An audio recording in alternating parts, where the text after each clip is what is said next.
Gumagana na lang ba ang laptop mo kapag naka-charge? Kung oo, pareho tayo ng sitwasyon.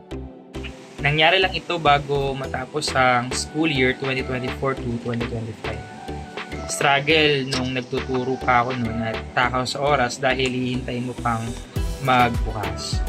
Nalaman ko na battery na ang may problema dahil 7 years na sa akin yung laptop na yan. Ito yung first laptop ko nung magsimula akong magturo at natutuwa na tumagal ito ng ganong kahabang taon. Nang mag-inquire ako sa repair shop, 3,000 ang magagastos, kaya nag-decide ako na huwag na lang munang ipagawa dahil kapos pa tayo sa budget.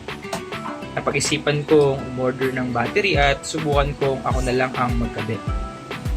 Kaya nag-browse ako sa Shopee. Nariyan yung shop kung saan ko binili yung battery. Nasa comment section din yung link sa mga nais ding umorder. Pero syempre, bago umorder, i-check muna yung model ng battery na bibili. Yung sa akin ay IdeaPad 320-14IAP para siguradong swak sa laptop mo. At ito na nga, sinubukan ko buksan yung laptop ko at palitan ang battery. At sa ilang minuto nga ay nakabit ko na ang bagong battery at nagtagumpay tayo. Pero hindi ibig sabihin nun na hindi na tayo pupunta sa mga expert para ipatingin o ipagawa yung mga bagay na hindi rin naman natin alam o hindi naman natin kayang gawin.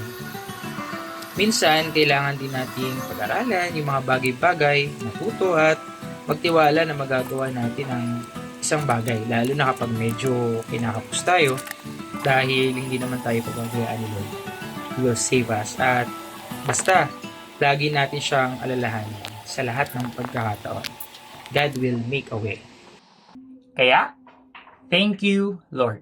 Hanggang sa muling self-exploration at discovery. Paalam!